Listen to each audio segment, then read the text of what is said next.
Tay, saan kayo pupunta? Ha? Bakit nandito ka? Sagutin niyo po ang tanong ko. Saan po kayo pupunta? Bakit bihis na bihis kayo? Ba't bagong ayos kayo? Sa hitsura niyong yan, para kayong nakakuha na napakalaking pera. Sabihin niyo nga po sa akin, pera bang laman na malaking bag na yan? Abay, ano bang pakialam mo? Bakit bigla ka na lang susugod dito at magtatanong lang kung ano-ano, ha? Totoo po ba? Totoo bang binenta niyo ako sa isang mayamang lalaki? Totoo bang akong pinambayad niyo para lang hindi nila kunin tong lupa natin? Alam mo, pasalamat ka't binigyan pa kita ng magandang buhay. Kung tutuusin, mas panalo ka pa nga sa akin eh. Dahil makakasama mo na sa isang bubong ang lalaking yon, instant yaman ka na kaagad. Lahat ng meron siya, sa'yo na rin. Ayaw mo pa ba yon? Hindi mo na kailangan magpakapagod sa trabahong minimum lang ang sahod.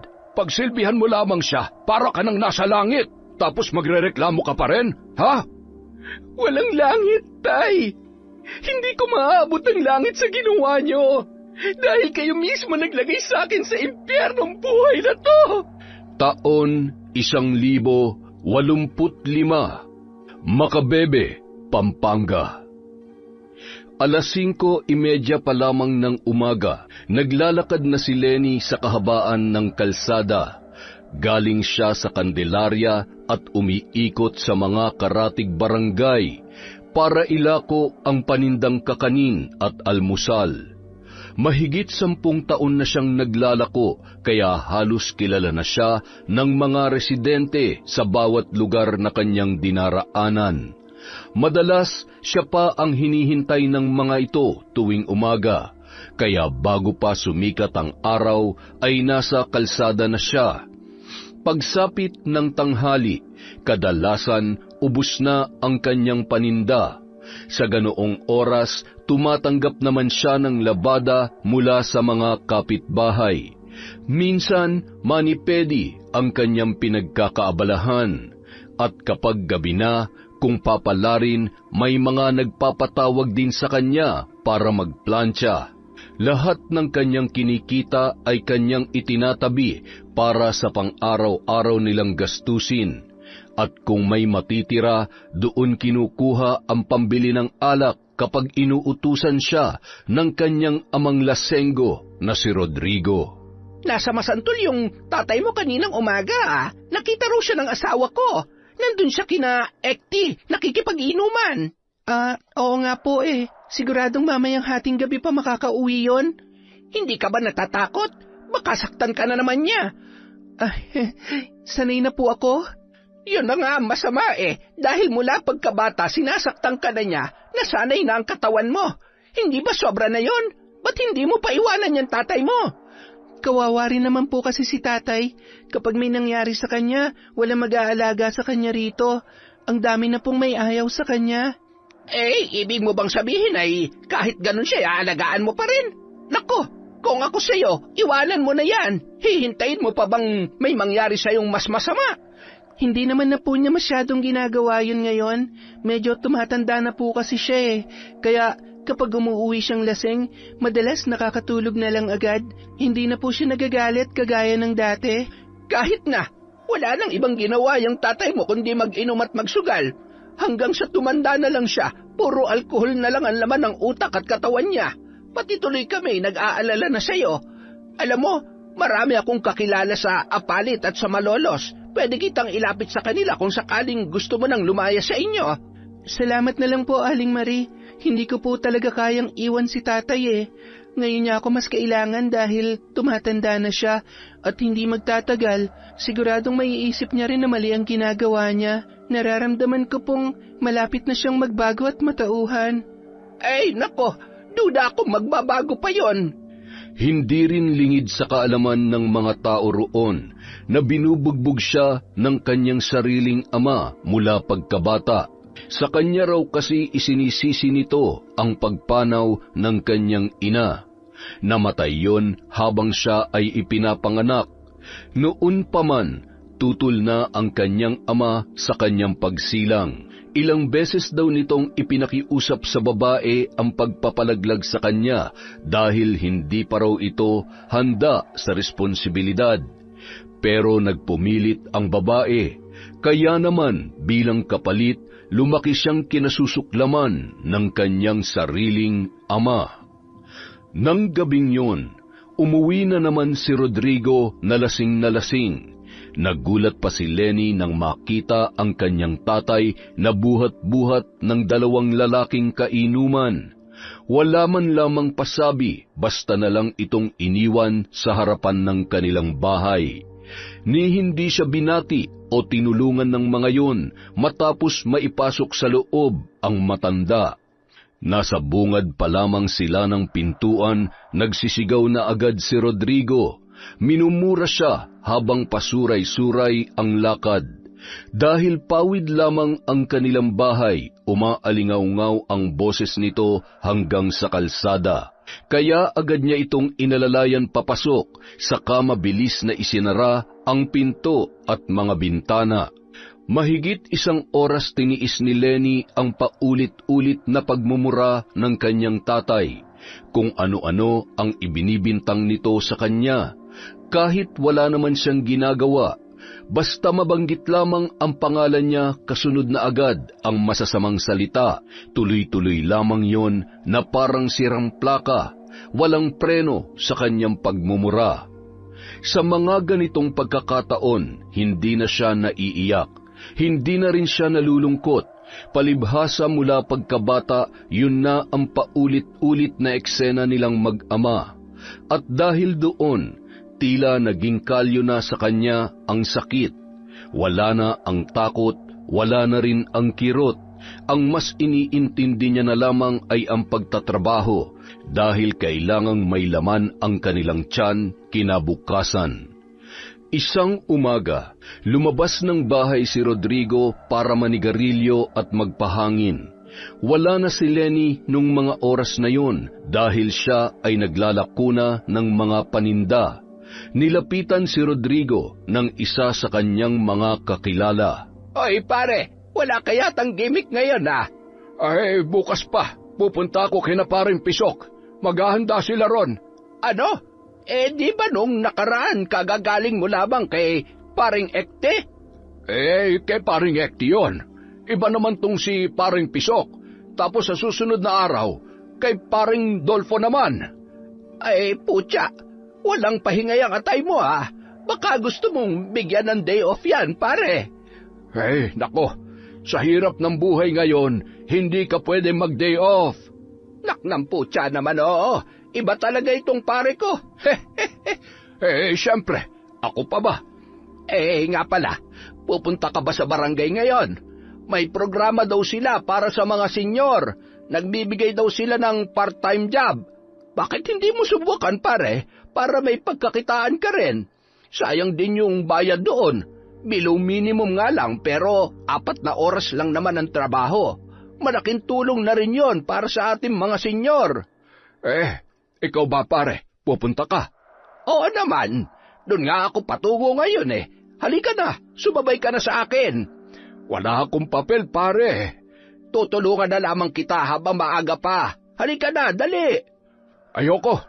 Busy ako ngayon. Bakit? Anong pinagkakaabalahan mo? Basta, kailangan ko magpahinga at pupunta nga ako kina Paring Pisok bukas. Pare naman, bisyo yun Kailangan natin magtrabaho, maghanap buhay. Ay nako, wala na akong panahon sa ganyan pare. Matanda na ako. Saka, nandyan naman si Lenny. Siya na ang nagtatrabaho ngayon. Pare, para nga ito sa ating mga senyor. Biruin mo, 4 na oras lang tayo magtatrabaho tapos may sasahurin tayo kada linggo. Ayaw mo yon? Magkakapera ka dito kesa puro bisyo yung inaatupag mo. Ay nako, ayoko pare. Kung gusto mo, ikaw na lang. Istorbo lang yung iniisip mo Pare, kailan pa naging istorbo ang pagtatrabaho at paghahanap buhay? Ang sa akin laang naman, kaysa uminom ka palagi, bakit hindi mo na lang subukan to para may magawa ka rin bukod sa pag-iinom, para makapagpahinga rin ang atay mo? Ayaw mo yon? Magiging mas masigla pa tayong mga senior dahil makakagalaw pa tayo. Malaking tulong din yon. Hindi lang sa pinansyal, pati na rin sa katawan natin. Kaya nga ako papasukin ko ito para kahit papano may libangan din ako, makakapag-exercise pa araw-araw. Kita mo, kahit 65 na ako ay malakas pa rin ang pakiramdam ko. Hindi na ako interesado sa mga ganyan. Retired na ako sa lahat ng paghahanap buhay. Kaya nga hinayaan ko pang mabuhay si Lenny at hindi ko siya tinuluyan noon para siya nang gagawa ng lahat para sa akin. Grabe ka naman sa anak mo, Drigo. Hindi ka man lang ba naaawa sa kanya? Buong buhay niya pinagsilbihan ka na. Bata pa lang siya naghahanap buhay na para sa'yo. Hindi mo na pinagpapahinga yung bata. Hindi man lamang niya naranasang maglaro katulad ng ibang bata dyan dahil pinagtrabaho mo na kaagad. Hindi rin nakapag-aral kaya lumaking hindi marunong magbasa at nahihirapan din magsulat. At ngayong malaki na siya, wala rin siyang ibang magawa kundi ang magtinda, maglako, maglaba at mamalansya dahil yun lang naman ang pinakamadaling gawin dito. Kahit gustuhin man niya magpalit ng ibang trabaho na may mataas na sweldo, hindi niya rin magawa dahil nga wala siyang pinag-aralan. Nahihirapan siya makipagsabayan sa mga kaedad niya ngayon, yung mga nakatapos ng college o high school. Sana naman, bigyan mo rin ng kaunting halaga yung anak mo. Pwede ba? Huwag mo akong pangaralan dito. Kung wala kang sasabihin maganda, umalis ka na lang. Puntahan mo na yung sinasabi mo at magtrabaho ka mag-isa. Grabe ka naman magsalita. Gusto ko lamang naman kayong matulungan. Kung gusto mo, yung anak kong ipasok mo dyan sa trabahong sinasabi mo, wag ako. Siyang bata, siya mas malakas, kaya siyang isama mo sa mga ganyan. Pare, hindi ito pwede sa kanya dahil para lang sa mga senyor. Ito na nga yung pangako ng bago nating mayor, di ba? Ang sabi niya, hindi lang daw siya sa mga bata magbibigay ng oportunidad, pati na rin sa mga matatanda na gusto pang maghanap buhay. Ngayon, kung ayaw mo magtrabaho, meron din silang mga livelihood programs doon na pwede sa atin. Pwede ka rin nilang tulungan magnegosyo kung gusto mo. Ayoko nga sabi, paulit-ulit na tayo. Hindi ako interesado sa lahat ng yan, kaya buti pa umalis ka na. Baka magkaproblema pa tayo dito. Nako, bahala ka nga dyan. Isang araw, pagkatapos maglako ay nagpunta naman si Lenny sa Kaduang Tete. Doon nakatira ang suki niyang si Melissa na laging nagpapalinis ng kuko. Pagkarating niya roon, 5 na agad silang nakapila para sa kanya. Oy, kumusta ka naman? Binubugbog ka pa ba ng tatay mo? Sa kabutihang palad, hindi na po. Nagwawala pa rin siya sa bahay tuwing nalalasing pero hindi na ako sinasaktan. Sana lang po magtuloy-tuloy na. Bakit naman kasi ayaw mo isumbong namin yung tatay mo para maparusahan? Matagal na namin gustong ipakulong yan Ikaw lang tong sinusunod namin dahil palagi mo kaming pinipigilan. Alam niyo naman po ang dahilan kung bakit ayaw ko, hindi ba? Hay nako, dahil naaawa ka sa tatay mo, na pagdating ng panahon wala na mag-aalaga sa kanya. Alam mo, hindi dapat inaalagaan ng mga ganong tao. Naiintindihan ko na magulang mo siya at ayaw mong pagalitan ng sarili mo magulang. Pero sana isipin mo rin ang sarili mo. Ilang beses ka na bang muntik mamatay dahil sa kagagawa ng tatay mong yan? Kaya nga po patuloy ako nagdarasal na sana magtuloy-tuloy ang hindi niya pananakit sa akin kapag nalalasing siya. Hay nako, kapag inulit pa niya ang ginagawa niya sa'yo, lumapit ka na lang sa salamin ni Apong Lusing. Ha? Apong Lusing? Di ba malapit lang kayo dun sa abandonadong Spanish house sa Candelaria? Opo. Hindi mo pa ba alam ang kwento doon? Yung tungkol sa salamin na hindi raw nasisira, na nasa kwarto nung namatay na matanda ron. Alam ko po yon pero hindi po ako masyadong naniniwala sa mga ganong kwento. Panakot lang naman nila yun sa mga bata dati, di ba? Para hindi sila pumasok sa bahay. Ang dami kasing pumapasok dun dati tapos nagnanakaw ng mga antigong gamit. Hay nako, totoo yon. Alam mo bang marami nang natulungan yung salamin ni Apong Lusing? Talaga? Pati po ba kayo naniniwala din doon? Aba, bakit hindi? May kakilala ko dati na napatunayang totoo ang kwento tungkol sa salamin. Teka, anong salamin yan, ha? Yung misteryosong salamin dun sa kwarto ni Apong Lusing. Nandun yun sa haunted house sa Candelaria. Yung Hacienda Luisita. Ayon kasi sa mga kwento, mula na mamatay yung matanda, naglaho raw ang katawan niya at wala nang nakakaalam kung saan napunta. Kaya nga naiwan na yung bahay na yon at naging abandonado. At magmula rin noon, bigla na lang may nagpaparamdam doon sa salamin na yon. Kapag may nagtatangkang pumasok doon at magnakaw, may nakikita raw silang nakakatakot na matanda. Eh di si Apong Lusing na yon na nagmumulto, di ba? Saka nung nabubuhay pa yon, ang balita mambabarang siya. Kaya hindi na ako nagtataka kung bakit ang daming kababalaghan sa bahay na yon. Eh ano naman yung sinasabi mong maraming natulungan? Eh kasi nga, bukod sa pagpaparamdam ng kaluluwa ni Apong Lusing doon, may nadiskubre din yung ibang tao na sinusubukang pag-aralan yung salamin at yung kasaysayan ng Hacienda Luisita. Nalaman nila na kapag kinausap mo raw yung salamin at sinabi mo sa kanya ang problema mo sa mga kaaway mo, tutulungan kanyang makaganti. Ano? Totoo ba yan? Hay nako, sinabi ko na nga sa inyo na may kakilala ko na napatunayang totoo yon, di ba? May kamag-anak kasi kami na taga Nueva Ecija. Itong kamag-anak kong ito, inagawan daw sila ng lupa nung walang hiya nila mga kamag-anak. Kaya ayon, nagpunta ron at nagbaka sakali sa salamin. Nanghingi sila ng tulong. Sinabi niya raw sa salamin yung pangalan ng mga kamag-anak nila na nagpapahirap sa kanila. At alam mo ba nangyari? Wala pang isang linggo, sunod-sunod na nagkasakit yung mga kamag-anak niyang yon. Ang bilis ng karma, di ba? At dahil yon sa parusa sa kanila ng salamin. Naku, parang ang hirap naman paniwalaan yan. Bakit naman niya tutulungan yung isang tao na hindi naman niya kilala? Tapos, mambabarang pa pala. Eh di nananakit yun. Dapat wala yung pinipili kung sinong sasaktan niya. Hay, palibhasa hindi ka taga rito kaya hindi mo alam. Ganito kasi yon. Yan si Aling Lusing nung nabubuhay pa, hindi naman siya masama mambabarang. Ginagamit lang niya yung kapangyarihan niya sa mga tao na nanlalamang at nananakit sa kanila. Yung mga laging inaapi ang madalas niyang tinutulungan. Marunong din siyang magpagaling ng sakit, ha? Tapos, bukod doon, ang binabarang lang din ni Apong Lusing ay yung mga nagkakasala lang din sa kanya ng matindi. Kung makikita mo nga yung litrato niya, hindi siya mukhang mambabarang sa sobrang amo ng muka.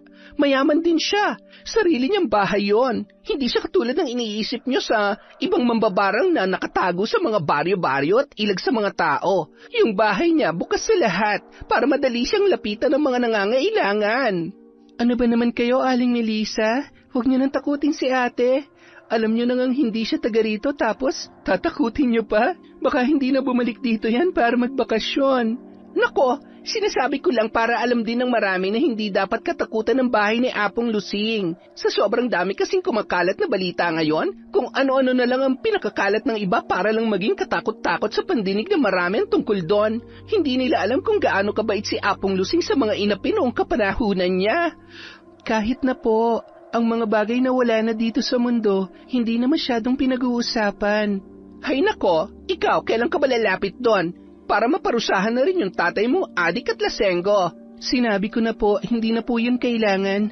Wala sa diksyonaryo ko ang gumanti sa kapwa, lalo na sa sarili kong kadugo. Hay nako, isa pa to eh. Kaya ka naaabuso at nabubugbog eh. Hindi ka kasi marunong lumaban. Pasalamat ka't mabait kang bata at mahusay pang magmanicure, kaya gustong-gusto kita. Nako, salamat naman po. 6:30 ng hapon, pauwi na si Lenny. Marami siyang sideline na tinapos ng araw na yon, kaya ramdam na niya ang matinding pagod. Pero hindi pa rin siya pwedeng magpahinga. Kailangan niya pang magsaing at maghanda ng ulam para sa kanyang ama. May mga pagkakataong kahit hating gabi na yung umuwi mula sa inuman, naghahanap pa rin yon ng makakain sa hapagkainan. Baliwala na sa dalaga ang pagod. Ang mahalaga, malaki-laki ang kinita niya ng araw na yon. May pangkain na sila para sa susunod na linggo. Ngunit napahinto siya sa paglalakad nang mapadaan sa tapat ng Hacienda Luisita. Ilang metro lang mula sa kanila. Wala sa loob na napatingin siya sa lumang bahay. Sa pinakataas na bintana may nakita siyang nakasilip. Isang matandang babae. Nakaputi, maputla ang balat, gusot ang buhok at nangingitim ang paligid ng labi at mga mata. Walang buhay ang ekspresyon nito habang nakatingin sa kanya. Ilang minuto silang nagtitigan. Pakiramdam niya ay parang naging mabigat ang buong paligid. Pinipilit ng dalaga na unawain ang kanyang nakikita. Hanggang sa mapagtanto niya na ang matandang yon ay walang iba kundi si Apong Lusing, ang matandang mambabarang. ang sinasabing dating may-ari ng lumang bahay na yun. Hindi niya man yun naabutang buhay, pamilyar sa kanya ang muka nito. Madalas niya na yung makita noon sa mga lumang litrato ng mga taong nakakakilala sa kanya. At ngayon, hindi makapaniwala ang dalaga na kaharap niya na ang naturang matanda. Mula sa di kalayuan, ramdam niya na ang panlalamig ng hangin. Nanigas ang kanyang batok. Nagsitayuan ang lahat ng kanyang mga balahibo sa katawan. At habang tumatagal ang kanyang pakikipagtitigan, mas lalong lumalakas ang pagkabog ng kanyang dibdib. Ilang sandali pa, nang bibigay na ang katawan niya sa takot, ay nagulat siya dahil sa kanyang narinig. Naputol ang malalim niyang pagtitig sa matanda. Uy, Lenny, buti na lang naabutan kita. Bakit po, Mang Jerry? Yung tatay mo, nakikipag-away sa plaza. May dalang kutsilyo. Ano po? Kaaway niya si Pisok. Yung tatay mo may sugat na. Nako, di ba sila po ang magkainuman? Bakit po sila nag-aaway? Yun nga rin ang pinagtataka ko eh. Halika na, dali. Awatin na natin. Ang dami ng tao ron. Diyos ko naman, ano na naman tong gulong pinasok ni tatay? Pagdating sa plaza, nakipagsiksikan sila sa kumpul ng mga tao. Sa kanya nakita ang kanyang ama na basa ng dugo. May mga hiwa sa katawan pero patuloy pa rin sa pakikipaglaban gamit ang kutsilyo. Sa harap nito, nandoon si Pisok. May hawak rin na mas malaking patalim at mas bihasa sa mga galawan. May ilang sumusubok umawat pero agad din na umaatras sa takot na tamaan. Wala nang inaksayang panahon si Lenny. Siya na mismo ang sumugod para pigilan ang ama. Pero dahil sa ginawa niya, siya pa ang tinamaan. Nahiwa ang kanyang kamay, braso at gilid ng muka. Sa kabila ng sakit, hindi tumigil ang dalaga. Pilit siyang pumapagitna sa dalawa at itinaas ang mga palad sa pagitan nila. Tama na po, pakiusap lang. Itay, tama na. Ang dami niyo ng sugat. Mang Pisok, tama na rin po. Kung ano man ang pinagawayan niyo, pag-usapan nilang natin na maayos. Huwag niyo nang idaan sa ganito, parang awa niyo na. Ngunit parang wala lamang narinig ang dalawa. Parang hindi siya nakikita ng mga ito. Patuloy lang sa sigawan at parehong matalim ang titig sa isa't isa. Walang hiya ka? Wala kang utang na loob? Tinulungan kita, pinautang kita, binibigyan kita ng pang-inom mo at bigas kapag walang-wala ka. Tapos, pag naanasahan mo lang ang asawa ko, nagkamali ako sa iyo, Rodrigo. Tama nga ang sinasabi ng ibang tao, wala kang kwentang kaibigan. Nagsisisi ako na pinakisamahan kita. Wala rin akong pakialam sa iyong hayop ka. Ano naman ngayon kung pinagdanasahan ko ang asawa mo? Matagal naman na kayong hindi nagkakaunawaan. Matagal na kayo nag-aaway. Akala mo hindi alam ng mga tao rito na hindi maayos ang pagsasama ninyo? Sukang-suka na sa iyo ang asawa mo. Kung talagang matino ka, pakawalan mo na siya. Huwag mo nang ipilit ang sarili mo dahil pangit ka naman. Tsaka maliit yung ano mo. Tarantado ka? Kapag siningil kita sa lahat ng binigay ko sa'yo, tingnan ko lang kung hindi ka lumuhod sa harap ko. Gagawin ko ng impyerno ang buhay mo. Mas hayop ka pa sa lahat ng hayop. Tama na po, pakiusap. Lasing na kayo pareho, itigil niyo na to. Ang dami ng tao. Sa ibang lugar na lang natin to pag-usapan, parang awa niyo na po. Nang makita ng mga tao ang sugat ng dalaga, napilitan na rin silang umawat. Hindi nagtagal, natapos din ang away at napaghiwalay ang dalawa. Hindi na ininda ni Lenny ang sakit.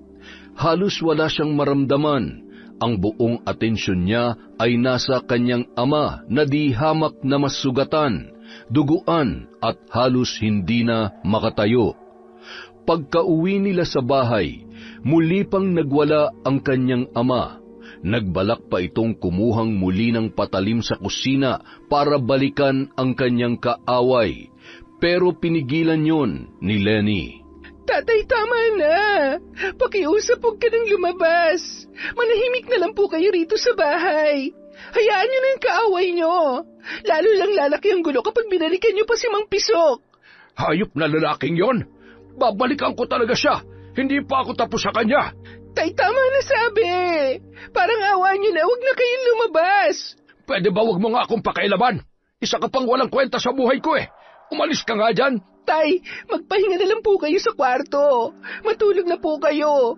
Ako na pong bahalang kakausap sa kanila. Pahinga na po kayo sa loob. Hayop ka. Wag mo akong pakialaman.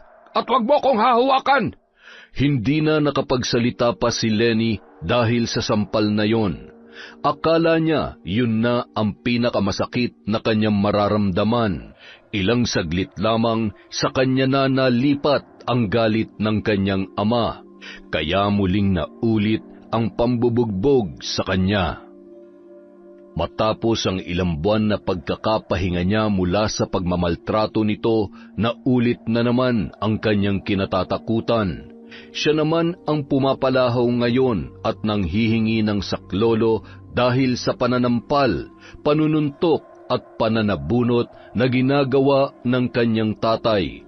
Kung gulpihin siya ni Rodrigo ay parang hindi siya tao. Tatay, tama na po! Kinabukasan, nakasuot ng itim na belo si Lenny paglabas ng bahay. Dala niya ang mga paninda at kahit masakit pa ang katawan, kailangan niyang muling kumayod. Habang naglalakad, napapatingin ang mga tao sa kanyang itsura. Marahil nagulat ang ilan. Matagal na rin kasi mula nang huli siyang makitang may suot na belo. Alam ng lahat ang kahulugan noon. Siguradong ginulpi na naman siya ng kanyang tatay. Ang belo ang laging ginagamit niyang panakip sa kanyang mga sugat at pasa.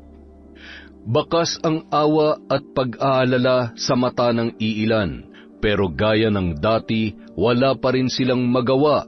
Lahat sila ay takot kay Rodrigo. Kaya bilang tahimik na pagsuporta sa kanya, bumibili na lang sila ng kanyang mga paninda. Pagdating sa bayan, pumwesto siya sa tapat ng simbahan. Habang abala sa pagsilbi sa mga customer, may isang sasakyang pumarada sa gilid. Hindi niya ito pinansin sa una dahil nakatuon ang isip niya sa kanyang pagtatrabaho. Pero nang makaalis na ang mga tao, wala sa loob na napalingon siyang muli rito. Doon siya napatda. Mula sa driver's seat, bumaba ang isang pamilyar na lalaki. Walang iba kundi si Bong, ang kababata at matalik niyang kaibigan. Matagal na rin itong nawala matapos lumipat ang pamilya nila sa Maynila. Hindi niya akalain na magkikita pa silang muli sa probinsya. Lenny, ikaw ba yan? Bong, ikaw ba yan? Grabe, Lenny, ikaw nga. Ala, kumusta ka na? Eto, mabuti naman, pero seryoso, nagbalik ka na? Oo, namiss daw kasi ni Mama ang buhay rito sa probinsya kaya bubuhayin niya na muli ang ancestral house namin dito para tuwing bakasyon, dito na kami pupunta. Ganun ba? Grabe, akala ko hindi na tayo magkikita. Ako nga rin eh, at dito pa talaga tayo nagtagpo sa simbahan, kung saan tayo unang nagkakilala dati. Di ba? Grabe talagang maglaro ang tadhana, no? Grabe ka rin mag-isip, pero kumusta naman ang buhay sa Maynila? Ayun, sobrang busy kasi ako nang humahawak sa isa sa mga kumpanya ni Papa. Medyo lumuwag ngayon ang mga trabaho namin lahat kaya nagkaroon kami ng time na makapunta rito para maipaayos yung ancestral house. Ganun ba? Hanggang kailan naman kayo rito? Matagal-tagal din, siguro mga ilang buwan. Marami kasing aasikasuhin si Papa rito eh. Kabilang na yung mga lupain niya. Tutulungan ko siya sa pag-asikaso ng mga yon. Grabe, big time ka na pala. Hindi naman. Ikaw ba? Anong trabaho mo ngayon? Ito, nagtitinda ako. Wow, ang sarap niyan. Di ba yan yung kinakain natin dati? Oo. Ikaw ba nagluto niyan? Yung iba, oo, pero yung iba, binibili ko lang din tapos binibenta ko. Sige nga, pabili ako. Namiss ko to eh. Lalo na itong tibok-tibok saka putong nasi. Teka, ilang taon na ban lumipas mula nung huli akong makakain nito? Alam mo, nagulat talaga ako sa'yo. Sobrang laki na ng pinagbago ng buhay mo. Nakakahiya na nakita mo pa ako ng ganito. Ano ka ba? Wala kang dapat ikahiya. Marangal yung ginagawa mo kaya ituloy mo lang. Ikaw pa rin yung Lenny na hinahangaan ko dati dahil sa taglay mong talino, tapang at pagiging matapat. Alam mo kung tatakbo ka lang na presidente, ikaw ang iboboto ko. Dahil sa leader na tapat, aangat ang buhay ng lahat. Grabe ka naman. Malabong mangyari yan. Hindi nga ako nakapag-aral kaya hindi na natuloy yung pangarap kong maging abogado o public servant. Kailangan kong unahin ang paghahanap buhay. Bakit? Hindi ka ba pinag-aral ng tatay mo? Hindi Alam mo na sigurong dahilan, diba? Kahit ikaw, saksi ka rin sa ginagawa niya sa akin dati. Teka, hanggang ngayon sinasaktan ka pa rin niya? Kaya ba nakatakip ka ng ganyan? Hayaan mo na. Okay lang naman ako. Ang mahalaga, nakakakilos pa rin ako para makapagtrabaho. Hayaan mo. Bigyan mo ako ng panahon. Iisipin ko kung paano kita matutulungan para makapag-aral ulit. Alam ko, may scholarship kaming ino-offer under ng company ni Papa May grades nga lang na kailangan pero alam ko namang maipapasa mo yun. Salamat, Bong, ha? Pero nakakahiya naman. Baka ayaw na rin sa akin ng mga magulang mo lalo na kapag nakita nila na ganito ang kalagayan ko. Ano ka ba? Hanggang ngayon yata nanonood ka pa rin ng mga telenovela kaya kung ano-anong iniisip mo Oo, mayaman na kami, pero hindi kami masama at nanghahamak ng iba. Kaya ng ginagawa ng ibang mayayaman sa mga teleserye. Kung makikita ka lang ni na mama at papa ngayon, siguradong matutuwa yun. Medyo busy nga lang sila kaya kahit ako hindi ko mahagilap. Pero promise, hindi mangyayari ang iniisip mo. Mababait yung mga yun. Kung sabagay, kahit nung mga bata pa tayo, sila pa mismo nagpapapasok sa akin sa bahay nyo kahit marumi yung mga paa ko. Tapos, nung nakabasag pa ako ng mamahaling baso, umiyak ako kasi akala ko mapapagalitan nila ako. Pero kinausap ako ng mama mo hanggang sa tumahan na ako. Nakakatuwa namang marinig na hindi sila nagbago. Hanggang ngayon mabait pa rin sila. Kaya kung ano man ang pinagdadaanan mo ngayon, huwag kang mahihiya magsabi sa akin dahil tutulungan kita. Kung gusto mo mag-aral, sabihin mo lang. Maraming alam si Papa na pwede kang ipasok. Salamat, Bong, kaso mas kailangan ko muna talagang unahin tong pagtitinda ko. Dito lang kasi ako kumukuha ng pang-araw-araw namin. Ganun ba? Kung trabaho palang hanap mo, sige, ako na rin ang bahala dyan. Sasabihin ko kay Papa, tapos sasabihan na lang kita. Maraming negosyong hawak yon kaya sigurado isa sa mga yon pwede ka niya maipasok. Salamat talaga. Hindi na naman ako makahinga sa sobrang saya. Huwag ka nang mahiya. Pero tungkol pala sa tatay mo, kung hanggang ngayon sinasaktan ka pa rin niya, hindi ba dapat may gawin na tayong aksyon dyan? Hindi pwede na palampasin na lang lagi ang ginagawa niya. Alam mo, ayoko na muna sanang gumawa ng kahit anong aksyon tungkol kay tatay.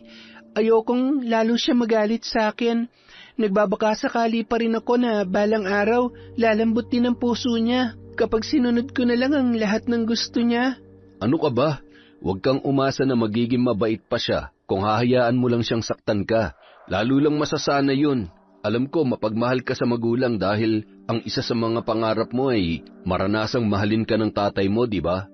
Pero base sa sitwasyon mo ngayon, mukhang malabo pa mangyari yun. Kaya sana, hayaan mong tulungan din kita sa problema mo sa tatay mo. Pero ano naman ang gagawin natin sa kanya? Alam mo kasi, kapag may ibang trabaho ka na, baka lalo ka lang niyang abusuhin. Baka kung saan-saan lang niya dalhin ang perang iuuwi mo tapos ikaw tong mawawalan. Paano ka makakapag-ipon para sa future mo? Kahit hindi pa nangyayari, alam kong ganun ang gagawin ng tatay mo. Kaya para maiwasan, kailangan mailayo muna natin siya sa'yo o ikaw ang makalayo sa kanya. Ha? Anong ibig mong sabihin? Kapag kasi nahanapan ka na ng bagong trabaho ni Papa, kakailanganin mong bumiyahe at lumipat dun sa lugar kung saang branch ka malalagay. Mapapalayo ka sa Papa mo pero mas giginhawa naman ang buhay mo. Dahil bukod sa kikita ka na ng malaki, makakawala ka na rin sa pagmamalupit niya. Ayaw mo ba nun? Kung yun ang makakatulong para mabigyan ko ng magandang buhay si tatay, okay lang din sa akin. Naniniwala ako na kapag marami na rin akong pera, mas maraming paraan na ako magagawa para matulungan siya magbago. O sige, magkita ulit tayo bukas. Eto nga palang number ko. Yung sa'yo ba? Sorry Bong, pero wala akong cellphone eh. Alam mo naman. Sige, ayos lang. Hindi bale. Dito na lang ulit tayo magkita sa simbahan, kung okay lang sa'yo. Oo naman, lagi naman akong dumadaan dito eh, dahil may mga suki rin ako dito. Sige, baka nakakaabala na ako sa'yo. Gusto sana kitang isama sa lakad ko, kaso hindi mo rin pwedeng iwanan ng mga paninda mo rito. Kaya bukas na lang ulit, ha? Hihintayin kita. Salamat, Bong. Maraming salamat talaga. Ingat ka sa lakad mo. Pupunta ako dito bukas, magkita tayo. Kinahapunan, maagang naubos ang paninda ni Lenny. Dahil doon, nakauwi rin siya na mas maaga para tumuloy pa sa iba niyang sideline. Isa na rito ang pamamalansya sa bahay ni Aling Ledesma. Kanina pa ito nagpabook sa kanya. Alam nito na marami ring umaagaw sa kanyang serbisyo at dahil medyo malayo ang bahay nito, hindi madaling puntahan kaya kailangan niyang paglaanan ng oras. Grabe? Talaga ba? Nakabalik na pala si Bong. Ay, akala ko pa naman big time na ang mga yon. Nako, mayaman na po talaga sila. May sasakyan nga po kahapon nung makita ko eh. Pero bakit kaya naisipan pa nilang pumunta rito? Sa laki ng Maynila, ang daming lugar doon na pwede nilang patayuan ng bahay. Hindi lang bahay ha, kundi mansyon. Siyempre, iba pa rin po ang buhay at katahimikan dito sa probinsya. Saka lahat ng mayayaman, hindi lang naman iisang bahay. Kadalasan meron din po silang lupain. Mahirap lang ang lugar natin, pero kung mayaman ka at bakasyon lang ang hanap mo, hindi hamak na mas tahimik at mas maganda rito kesa po sa Maynila, hindi ba? Kung sa bagay, tama ka naman dyan.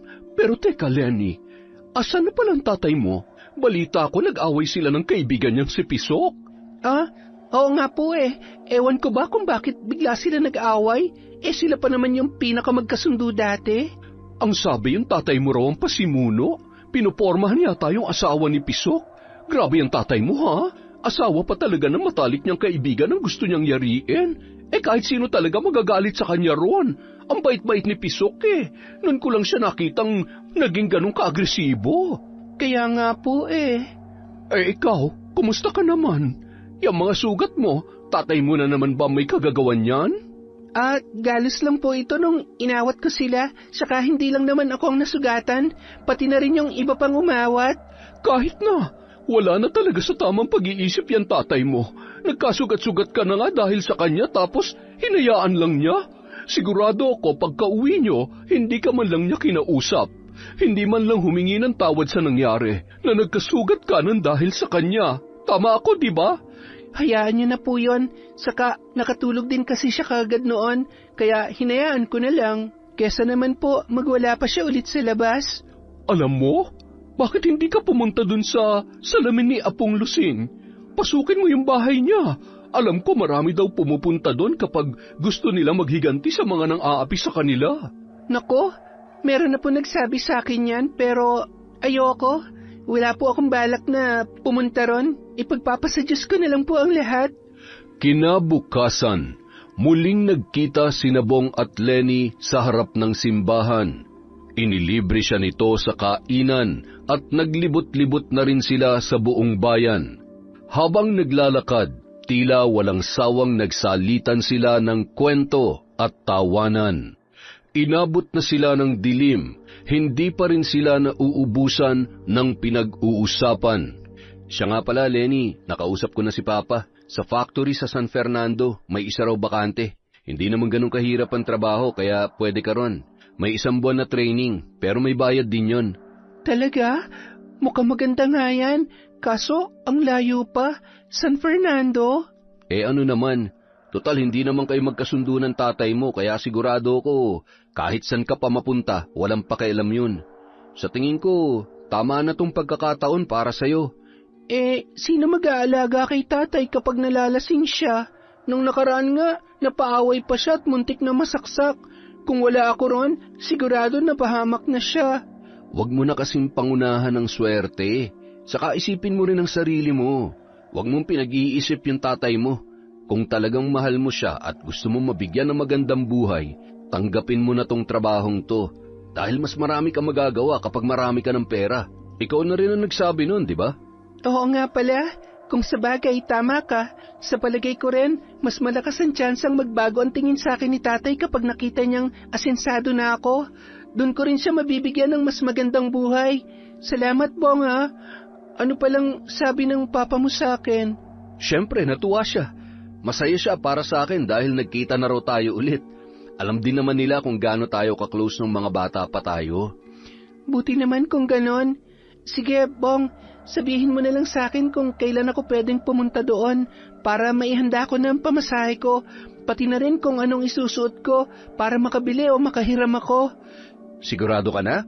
Handa ka nang iwan ng tatay mo? Hindi na ba magbabago ang isip mo? Oo, hindi na. Desidido na talaga akong mabago ang buhay namin, kaya sa ganitong paraan ko sisimulan. Ayos yan. Mabuti naman at naliwanagan ka na rin na hindi mo kailangan magpakaalipin sa tatay mo. Ilang araw pa ang lumipas bago naglakas loob si Lenny na kausapin ang kanyang ama. Naabutan niya ito sa mesa, tahimik na kumakain ng tanghalian.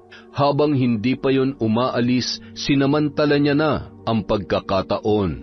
Tay, magpapaalam lang po ako. Simula sa Lunes, magkakaroon na po ako ng bagong trabaho. Medyo malayo po, sa San Fernando. Ano naman ngayon?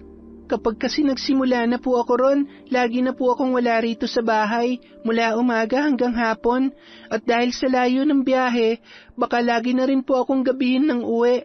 Pero tinanggap ko na rin po yung oportunidad dahil mas malaki ang makukuha ko rito kesa sa pagtitinda ko. Oras na sumweldo na po ako at mas marami na tayong magiging pagkain dito, may papaayos ko na rin yung ibang mga butas sa bahay at mas marami na rin po ako may bibigay sa inyo. Wala akong pakialam kahit saan lupalop ka pa magpunta. Basta kung ano man ang kikitain mo dyan, dapat hatian mo ko. Dapat mas malaki ang sakin. Maliwanag? Opo, kaya ko nga po gagawin to para din sa inyo, Tay. Kaya sana po, habang wala ako rito, sana wag na kayong makikipag-away ulit ha. Yun lang naman po ang inaalala ko. Sana... Wala kang karapatang pakialaman ang buhay ko. Wala kang pakialam sa mga ginagawa ko. Sarili mong buhay ang pakialaman mo. Magtrabaho ka, bigyan mo ako ng pera. Yun lang. Kahit kailan hindi naman kita pinakailaman ah. Pasensya na po, Tay. Pero maglalakas loob na rin po akong sabihin to. Darating pa po ba ang panahon na matatanggap niyo ako? Kahit ilang daang beses ka pa isilang sa mundong ito, hindi kita matatanggap. Kaya huwag kang umasa na magkakaroon ka pa ng tatay. Hindi kita anak. Kahit galing ka pa sa tiyan ng nanay mo, hindi kita itinuring kailanman na anak. Pero dahil mahal ko ang asawa ko, hinayaan ko na lumaki ka. Pero hindi nangangahulugan na mahal kita bilang anak. Kaya lang naman kita hinayaan mabuhay para pagsilbihan mo ako rito. Naintindihan mo? Opo, Tay. Pasensya na po kayo. Sige po, kumain na po kayo. Yumuko si Lenny, pinilit ang sarili na huwag bumigay sa harap ng kanyang ama. Dahan-dahan siyang tumalikod at pumasok sa kanyang silid. Pagkasara ng pinto, doon na siya tuluyang bumigay, bumagsak sa sahig, yakap ang sariling dibdib habang tuloy-tuloy ang pag-iyak. Hindi niya kinaya ang bawat salitang pinakawalan ng kanyang ama. Paulit-ulit yung umaalingaw-ngaw sa kanyang isipan. Para siyang nilalatigo ng mga salitang binitawan noon. Araw ng Lunes, 11:30 ng umaga. Payapa ang lahat sa Barangay Candelaria. Unang araw ng trabaho ni Lenny. Kasalukuyan siyang sumasailalim sa training, habang si Rodrigo nasa bahay lang, naghihintay ng magyayayang kainuman. Mula nung araw na mag-away sila ni Pisok, wala nang gaanong nag-iimbita sa kanya, pati sa mga sugalan ay wala na ring nagyayaya kay Rodrigo. Dati-rati, hindi siya nauubusan ng schedule. Pero ngayon, ilang araw nang walang lumalapit sa kanya para magyayang uminom o magsugal. hindi tuloy niya maiwasang manibago at pakiramdam din niya ay manghihina siya kapag hindi nakainom ng alkohol. Ngunit ang kapayapaang yun sa lugar ay nagambala nang dumating ang isang puting sasakyan. Mula roon, bumaba ang isang lalaki na nagpagulat sa lahat.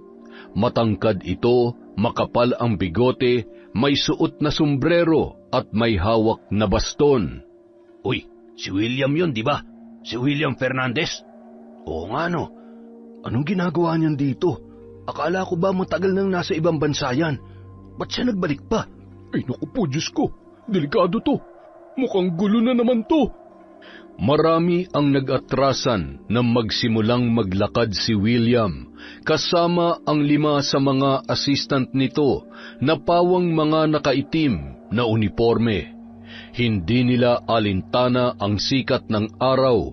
Patuloy silang naglakad sa gitna ng daan habang patuloy na nag-aatrasan at nagbubulungan ang mga tao sa paligid. Pati ang ilang wheeler na nakakita sa kanila ay napaatras din nang wala sa oras.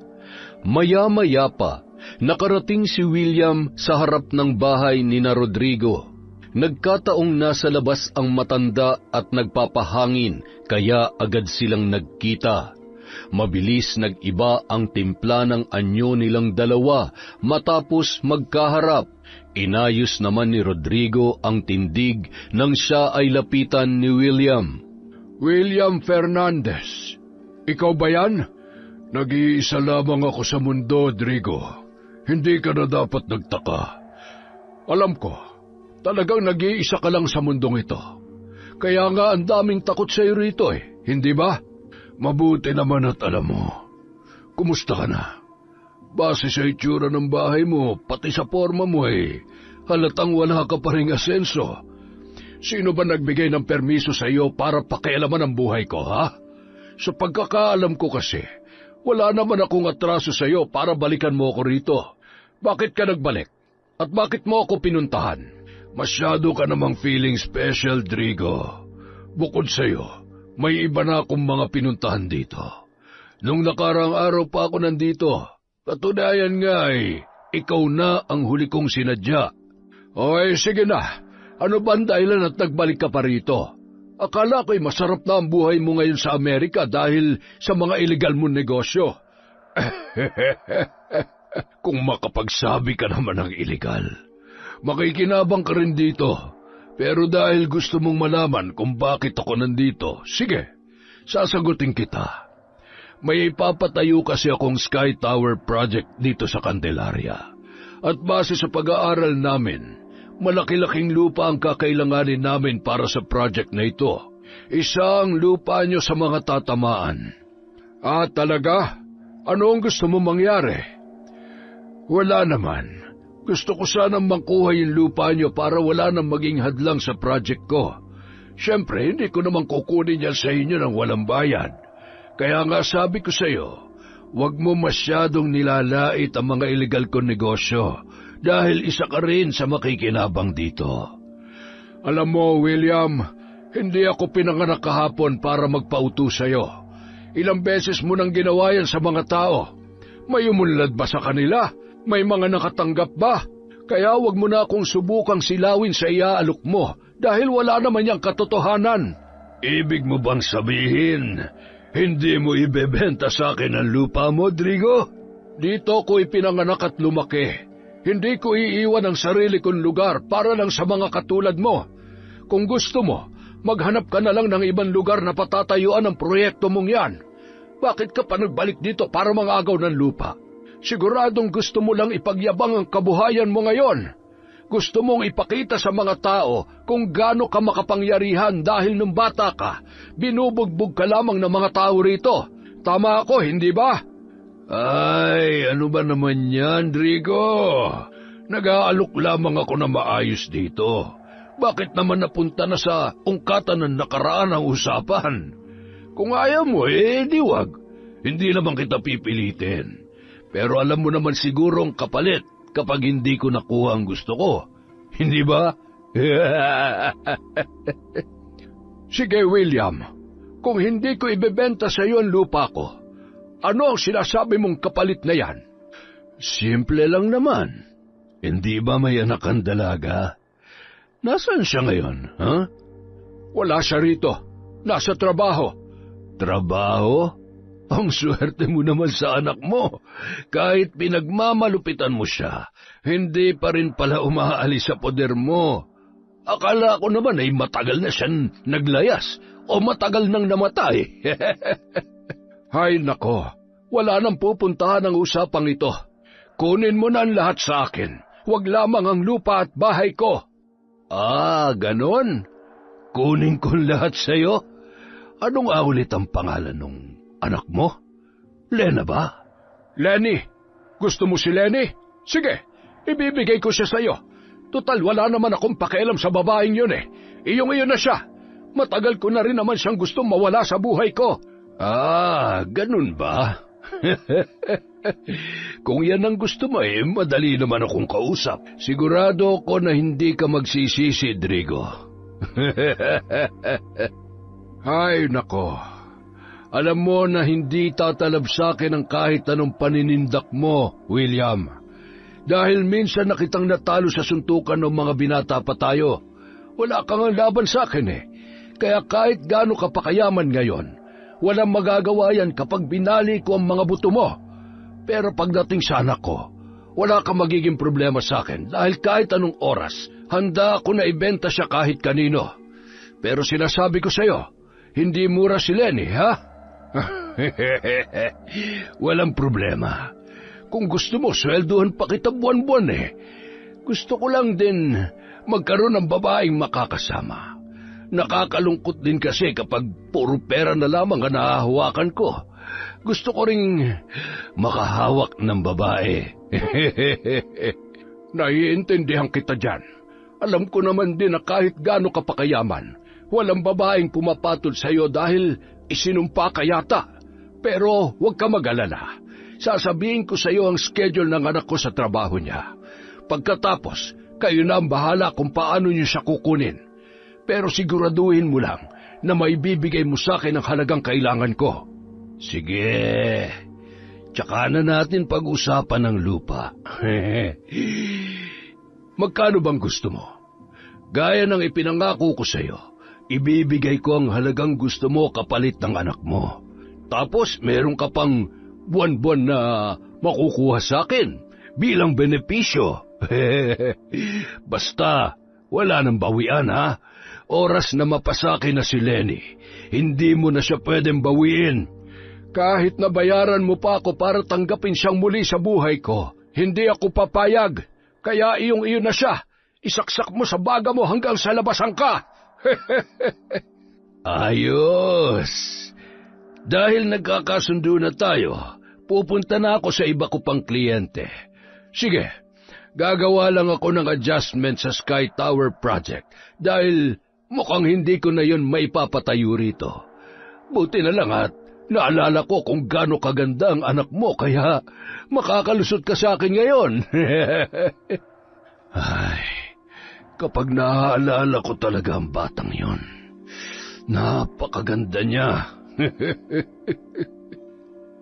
Pagkatapos umalis ni na William kasama ang kanyang mga tauhan, doon lang lumuwag ang dibdib ni Rodrigo.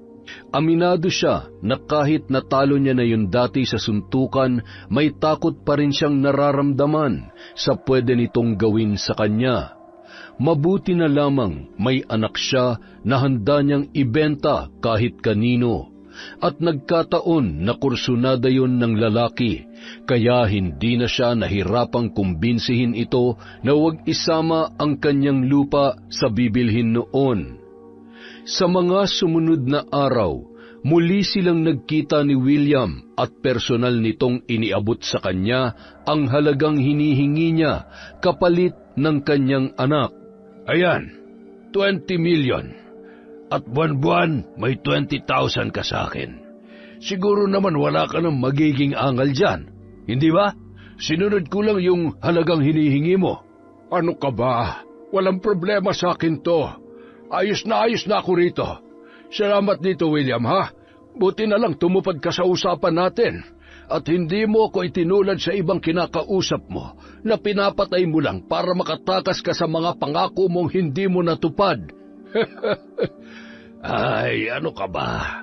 Kahit magkaiba na ang mundong ginagalawan natin ngayon, hindi pa rin nawawala ang pagkilala ko sa iyo bilang pinakamalakas at pinakamatapang na lalaki rito sa lugar na to.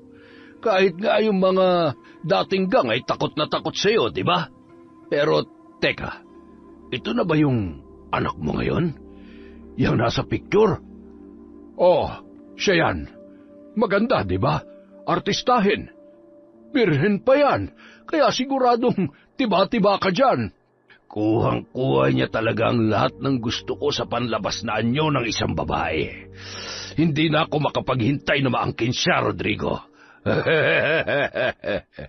O sige, mula ngayon sa'yo na siya. Nakasulat dito ang schedule niya sa trabaho, pati ang pangalan ng kumpanyang pinapasukan niya ngayon sa San Fernando. Lahat yan nabanggit niya sa akin at natandaan ko lang. Kayo nang bahala kung paano niyo siya kukunin. Basta simula ngayong araw, ayoko nang makita pa siya rito. Ayoko nang uuwi pa siya rito. Maliwanag? Ang usapan ay usapan, Drigo. Makakaasa ka dyan. Walang palya. Matapos ang kanilang pag-uusap, umalis na si William. Wala namang pinagsisihan si Rodrigo sa kanyang ginawa. Lalo pa siyang natuwa at parang maglalaway sa gutom habang pinagmamasdan ang malulutong na perang nakalagay sa isang magandang bag. Sa sobrang dami noon, hindi niya na alam kung ano ang unang bibilhin para sa kanyang sarili. Pagsapit ng gabi, kasalukuyang naglalakad si Lenny patungo sa sakayan ng mga jeep nang bigla siyang harangan ng isang puting van.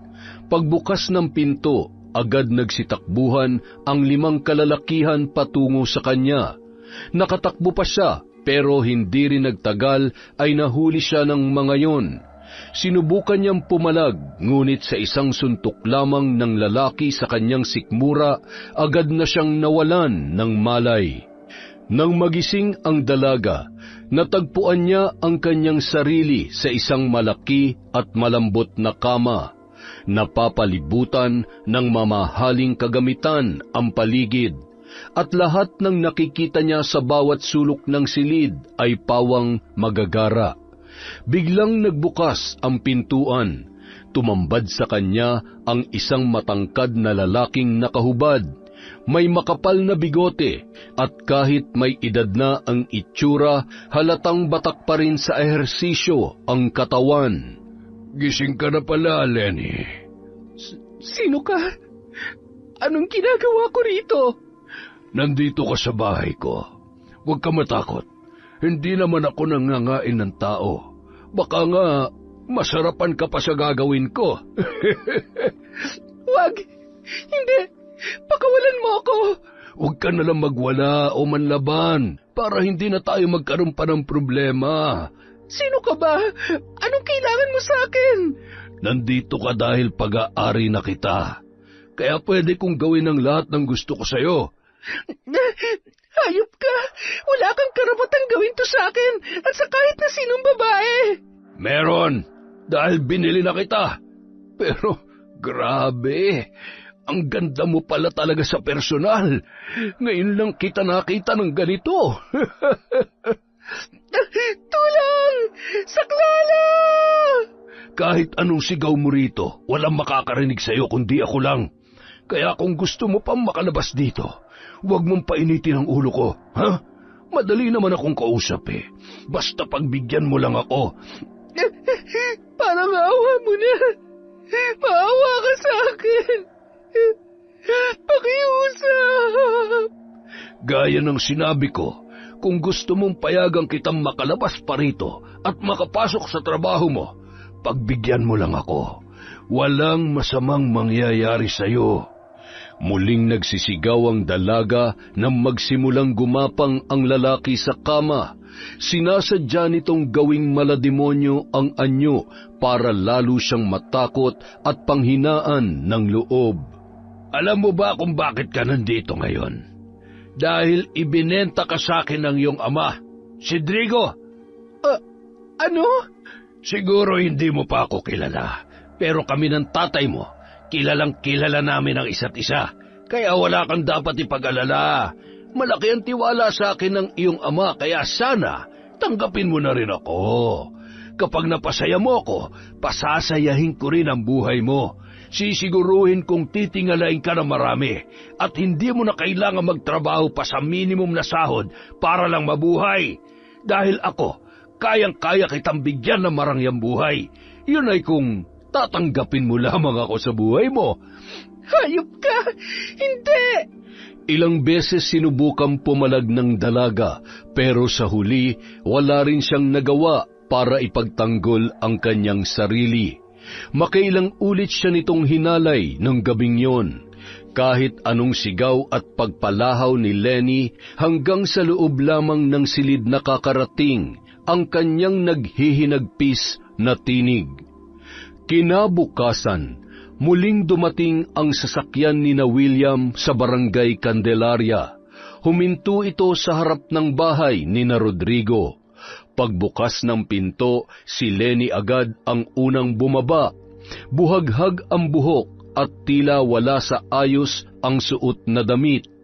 Pagpasok niya sa kanilang bahay, naabutan niya ang kanyang ama na magara ang suot, may daladalang malaking bag at tila naghahanda sa pag-alis. Katakataka rin na bagong ahit at bagong gupit ang buhok nito. Para bang bigla yung nakaahon sa kahirapan. Tay, saan kayo pupunta? Ha? Bakit nandito ka? Sagutin niyo ang tanong ko. Saan po kayo pupunta? Bakit bihis na bihis kayo? Bakit bagong ayos kayo? Sa hitsura niyong yan, para kayo nakakuha na napakalaking pera. Sabihin niyo nga sa akin, pera ba ang laman ng bag na yan? Abay, ano bang pakialam mo? Ba't bigla ka na lang susugod dito at kung ano-ano pang pinagsasasabi mo sa akin? Totoo po ba? Totoo bang binenta niyo ako sa isang mayamang lalaki? Totoo ba na akong pinambayad niyo para lang hindi nila kunin tong lupa natin? Alam mo, pasalamat ka nga at binigyan pa kita ng magandang buhay. Kung tutuusin, mas panalo ka pa nga sa akin eh. Dahil makakasama mo sa iisang bubong ang lalaking yon. Instant yaman ka na agad. Lahat na meron siya, sa'yo na rin. Ayaw mo ba yon? Hindi mo na kailangan magpakapagod sa trabahong minimum lang ang sahod. Pagsilbihan mo lamang siya, abot mo na ang langit. Bakit nagrereklamo ka pa? Ha? Walang langit, Tay. Hindi ko na yun maaabot dahil sa ginawa niyo. Dahil kayo mismo naglagay sa akin sa impyernong buhay na to. Aba, marunong ka nang sumigaw ngayon, ha? Hayop kang babae ka. Hampas lupa. Hindi pa ba kayo kontento sa lahat ng pahirap na ginawa niyo sa akin mula pagkabata? Alam niyo sa sarili niyo na kahit kailan, hindi ko kayo kinalaban. Hindi ko kayo iniwan. Kahit hindi na mabilang ang mga pagkakataong pinagbuhatan niyo ako ng kamay at winasak ang puso ko, wala kayong narinig kahit katiting na hinanakit mula sa akin. Alam niyo kung bakit? Dahil umaasa ako na magbabago pa rin kayo balang araw. Kahit nagmukha akong tanga at bobo sa loob na mahabang panahon dahil pilit ko kayong pinagtatakpan sa iba. Tiniis ko para lang sa inyo. Pero anong ginawa nyo? Binenta nyo pa talaga ako sa ibang tao. Nadaig ko pa ang laruan. Ganyan ba talaga kayo kawalang puso? Wala kang karapatang pagtaasan ako ng boses. Wala kang karapatang magreklamo sa lahat ng ginawa ko sa iyo dahil nung una pa lang, hindi ka na dapat nabuhay sa mundo. Pinilit ka lang ng nanay mo na isilang kahit labag sa loob ko. Nag-usap din kami dati na kahit isilang kanya, hinding-hindi kita tatanggapin bilang anak ko. At alam niya yon. Kaya wala kang karapatang magreklamo sa akin kung anong kahihinatnan ng buhay mo dahil kahit kailan, wala naman talaga akong pakialam sa iyo. Pasalamat ka nga't binigay pa kita sa isang tao na kaya kang buhayin at ibangon sa hirap. Ang bait ko na nga sa iyo kung tutuusin. Kaya wag mo kung sisimulan, Lenny. Bumalik ka sa kangkungan kung saan ka nababagay. Hindi kita kailangan dito. Oh, kumusta na kayo? Pasensya na. Pumasok na ako ng dire-diretso. William, kunin mo na nga yan. Ilayo mo na sa akin ang babaeng yan. Bakit? Tapos na ba kayo mag-usap? Sige lang, mag-usap muna kayo. Pumasok lang ako rito dahil mainit sa labas. Hindi, wala na kaming dapat pang pag-usapan. Kaya ilayo mo na siya sa akin. Tapos na ang usapan namin dalawa. Ah, ganun ba? Sige, uuwi na kami. Narinig mo ba yan, Lenny? Umuwi na raw tayo. Hindi! Hindi ako sasama sa'yo! Ayoko! Hoy, kayong dalawa. Pumasok nga kayo rito at ibalik nyo na si Lenny sa loob ng sasakyan. Alis na tayo. Ayoko! Bitiwan niyo ako! Pakawalan niyo ako! Sigurado ka ba, Rodrigo? Hindi mo nakakausapin ang anak mo? Bago man lamang kayo maghiwalay ng tuluyan. Hindi ko naman itinuring na anak yan. Kaya ako lang siya hinayaang mabuhay rito dahil napapakinabangan kong kasipagan niya. Pero ngayon may pera na ako. Hindi ko na siya kailangan. At mukhang ayoko na rin manatili sa lugar na ito. Aalis na lamang ako. Magpapakalayo-layo na ako. Kaya iyong-iyo na siya. Kung ganun, tamang-tama.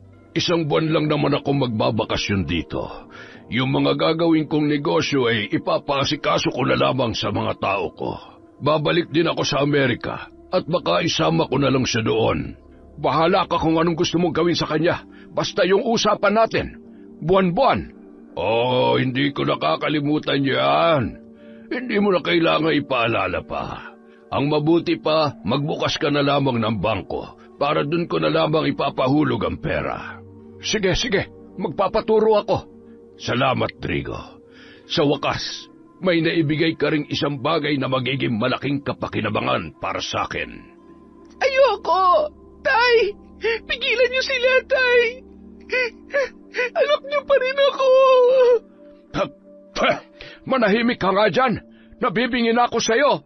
Tay! Tay, ano ba? Napakasama niyo! Isinusumpa ko, hindi kayo magiging masaya! Siraulong to! Bahala ka sa buhay mo! Mayaman na ako! Kaya niyo ako ipagpalit sa pera? Pues, sisiguruhin kong hindi niyo yun magagamit. Isinusumpa ko kayo! Mamatay ka na! Buwisit ka! May pasumpa-sumpa ka pang nalalaman! Mawala ka na sa buhay ko! Hanggang sa paglabas ng bahay, walang patid sa pagwawala si Lenny. Hindi na niya alintana ang mga taong nakatingin sa kanila. May iba pang nagtangka na lapitan siya, pero natigilan din sila dahil natatakot ang mga ito kay William. Ang sinumang bumangga sa lalaking yon ay daig pa ang nag-alay ng sariling buhay kay kamatayan. Kaya wala ring nagawa ang mga tao kundi ang mapaiyak na lamang habang pinagmamasdan siyang pinagtutulungang ipasok sa loob ng sasakyan na parabang basurang itatapon. Di nagtagal, umalis na rin ang grupo ni William. Sa muling pagbabalik ni Lenny sa bahay ng lalaki, mas tumindi pa ang kanyang kalbaryo. Gabi-gabi siya nitong hinahalay, pinaiinom ng gamot para mamanhid ang katawan at hindi makalaban, at may pagkakataon pa na pinagagalaw siya nito sa iba niyang mga tauhan. Hindi lang pagkababae niya ang sinira ng lalaki, kung hindi pati na rin ang buo niyang pagkatao. Hindi niya na alam kung paano niya maituturing ang kanyang sarili. Ang masaklap pa noon, hindi siya ginagapos ng lalaki.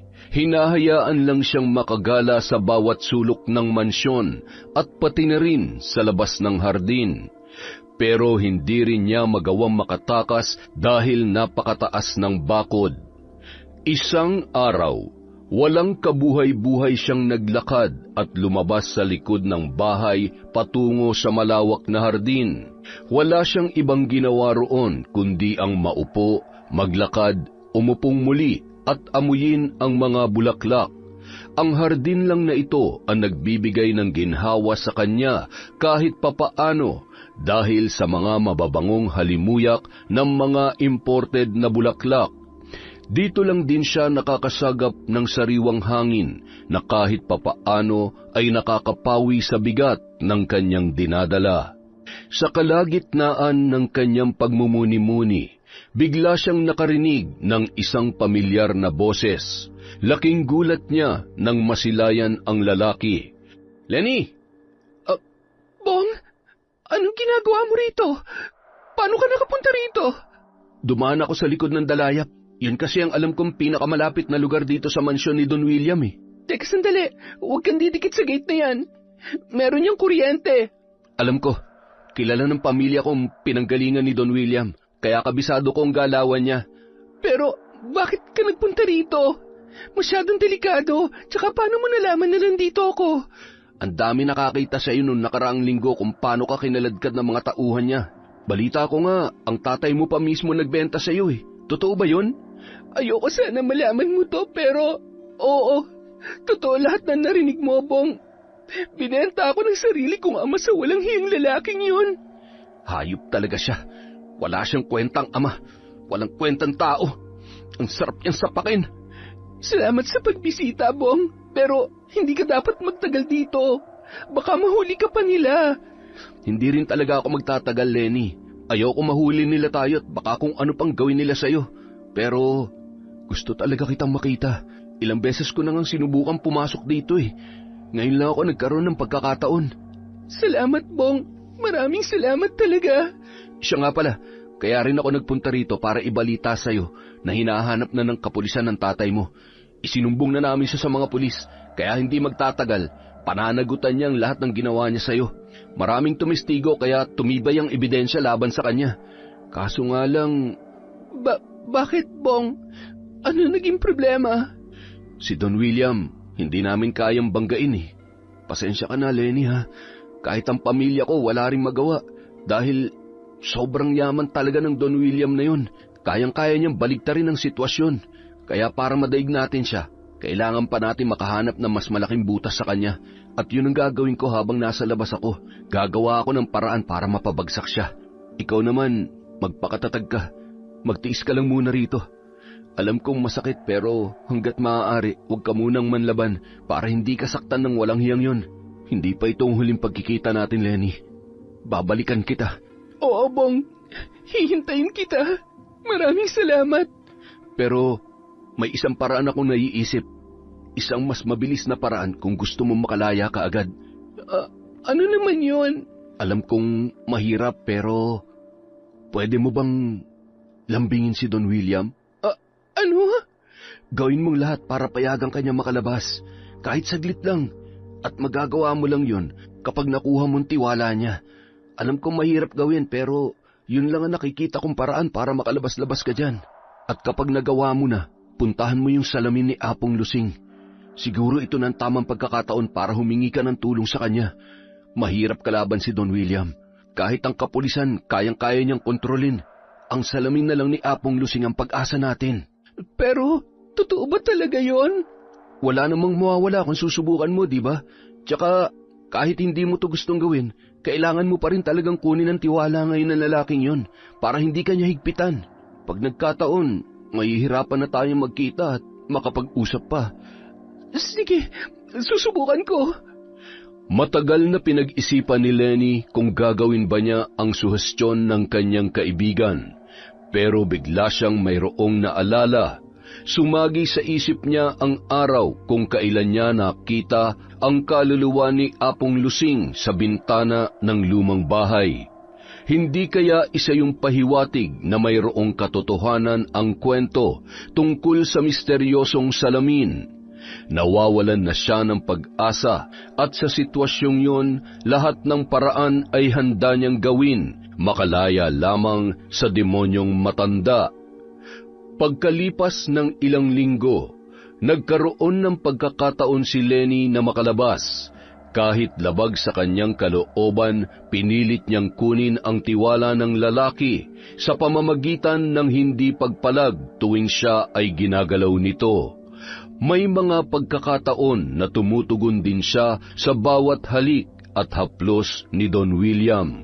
Sinakyan din niya ang biro ng ibang mga tauhan, hanggang sa mapaniwala niya ang lalaki na tanggap niya na nga ito mula sa kanyang puso. Nagkataon din na masaya si Don William nung araw na yon dahil sa matagumpay na operasyon ng isa sa kanyang mga iligal na negosyo, kaya agad niya itong napapayag na makalabas kahit saglit lamang. Walang sinayang na sandali ang dalaga Agad siyang nagtungo sa naturang lumang bahay para hagilapin ang misteryosong salamin na sinasabi nila kung saan nakakulong ang kaluluwa ng matandang mambabarang. Nagtakip na rin siya ng belo na iba ang kulay para hindi siya makilala. Sa loob, marahan niyang pinagmasdan ang paligid na punong-puno ng mga luma at antigong kagamitan na halos pamahayan na ng matinding sapot at alikabok. Mayroon ding kakaibang amoy ang paligid. Pagpasok niya sa kwarto kung saan umano namatay ang matanda, doon din niya natagpuan ang isang malaki at antigong salamin na nakadikit sa pader. Kahit halatang napaglipasan na ng panahon, hindi pa rin ito makikitaan ng pagkasira o pagkawasak. Lumapit siya rito at sinunod ang ilan sa mga kwentong naririnig niya noon kung paano raw kausapin ang salamin. Una, nagsindi siya ng kandila sa harap noon. Pangalawa, bumulong siya ng isang dasal sa kandila gamit ang wikang Kapampangan. Pangatlo, pinatakan niya ng kandila ang harapan ng kanyang paanan. At pang-apat, itinabi niya ang kandila malapit sa salamin at sinimulan itong kausapin. Salamin ni Apong Lusing, nagsusumamo po ako. Iparinig niyo sa akin ang inyong tinig at ako'y kausapin. Napatayo ang kanyang balahibo nang umihip ang malamig na hangin. Ano ang maipagdilingkod ko sa iyo, Iha? Nagulat ang dalaga. Kahit wala siyang nakikitang tao, may narinig siyang boses ng matanda sa kanyang isipan. Maaaring ito na nga si Apong Lusing. Maaari ko po bang malaman kung si Apong Lusing na ang aking kausap? Oo, ako nga at wala nang iba. Apong Lusing, patawarin niyo po ako sa pang-aabala na ginawa ko dahil sa pagpasok ko sa inyong tahanan. Ngunit, nandito po ako para humingi sana ng tulong sa inyo. Batid ko ang pinagdaraanan mo. Nais mong makaganti sa 2 tao na sumira sa iyong pagkatao. Tama ba ako? Paano niyo po nalaman ang problema ko, Apong Lusing? Ang lahat ng humaharap sa aking salamin ay nababasa ko ang kanilang nakaraan, emosyon at ang mga nais nilang mangyari.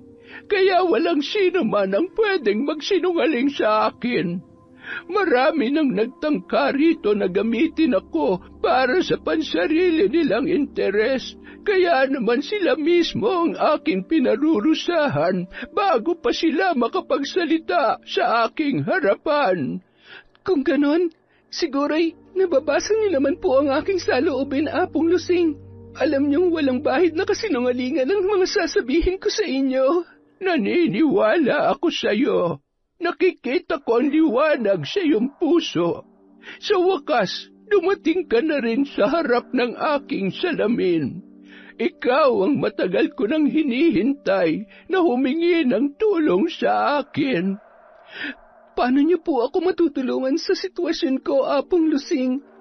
Paano ko po mapaparusahan ng taong sumira sa pagkababae ko araw-araw? At ang taong buong buhay ko'y pinagsilbihan ko, tapos binubugbog lang ako at binenta pa ng walang pag-aalinlangan. Makinig ka sa mga sasabihin ko sa iyo. Kailangan mong makumpleto ang mga sangkap na babanggitin ko. Langis mula sa puno ng Santa Maria, bagong pitas na siling labuyo, patay na katawan ng kahit anong mga insekto, at malalaking piraso ng dahon ng bayabas. Marami pang sinabi sa kanya ang matanda. Nang matapos ang kanilang pag-uusap, hindi na rin siya nagtagal doon. Agad na siyang lumisan at nagtungo sa iba pang mga lugar kung saan siya makakakuha ng mga sangkap. Nang makumpleto niya na yon, dali-dali siyang nagbalik sa bahay ng lalaki at itinago sa loob ng kanyang damit ang kanyang mga daladala. Nang makahanap ng tiyempo sa mga sumunod na araw, doon niya isinagawa ang ritual na sinabi ng matanda. Habang wala pa si William at ang mga tauhan nito, sinamantala na niya ang kanyang pag-iisa sa kusina. Nagpakulo muna siya ng tubig sa isang kawa at habang hinihintay yung kumulo, isa-isa niyang tinutusok ng toothpick ang katawan ng mga patay na insekto at idinikit sa gitna ng mga dahon na kanyang pinitas. Inihilera niya ang mga ito sa lamesa at isa-isang pinatakan ng kandila habang sinasambit ang orasyon na itinuro sa kanya ng matanda. Pagkatapos ng orasyon, dinurog niya ang siling labuyo at hinalo sa kumukulong tubig. Ilang saglit pa, ibinuhos niya sa mangkok ang langis na nakuha mula sa katawan ng mahiwagang puno ng Santa Maria. Pagkatapos ay pinatakan niya yon ng kandila. Inihalo niya rin ito sa kumukulong tubig. Binalikan niya na ang mga insekto. Nang matuyo ang kandila sa katawan ng mga yon, doon niya isa-isang tinanggal ang mga toothpick at magkakasamang dinurog ang mga yon sa palayok. Nang maghalo na ang durog na dahon at katawan ng mga insekto, inihalo niya na rin yon sa kumukulong kawa. Nang magsama-sama na ang mga sangkap, hinalo-halo niya itong muli hanggang sa magbago na ang kulay ng tubig. Pagkatapos noon, isinalin niya yon sa isang lalagyan. Habang wala pa ang mga kasama sa bahay, sinamantala niya ang pagkakataon. Nilagyan niya noon ang pagkain na kakainin ng mga taong darating. Inabot siya ng halos 3 oras bago natapos ang lahat ng yon. Kaya naman sa pagdating ng grupo, sumabay na rin siya sa pagkain. Lingid sa kaalaman ng lahat, ang pinggan lang niya ang walang halong lason. Pagsapit ng gabi, habang sinisilayan ang bilog na buwan sa labas ng kanyang bintana, gaya ng inaasahan, muli na naman siyang nilapitan ni William. Nakahubad yon at kanyang pinagbigyan kahit labag sa kanyang kalooban. Wala rin siyang magagawa kundi ang sumunod alang-alang sa kanyang malagim na plano. Kinaumagahan, hindi niya maintindihan kung bakit maaliwalas ang kanyang paggising.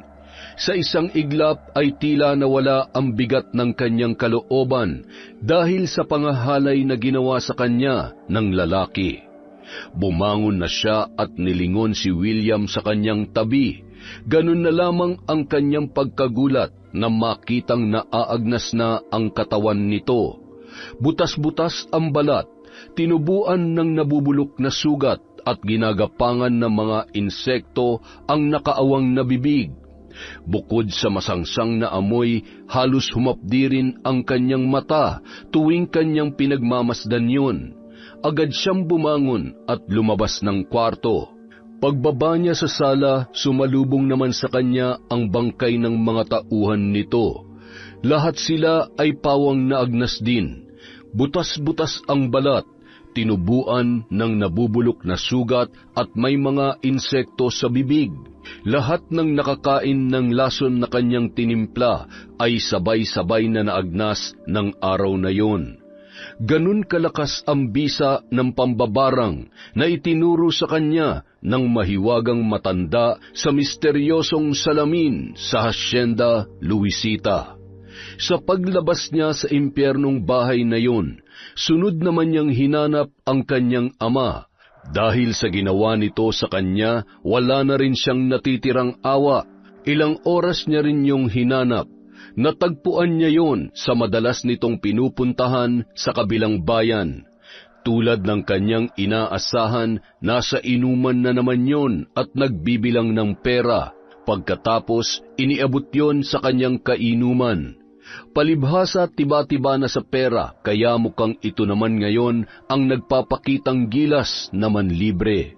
Mukhang hindi pa nagsisimula ang inuman dahil umalis pa ang kanyang mga kasama, habang ang kanyang ama naman ay tumayo at pumasok sa banyo.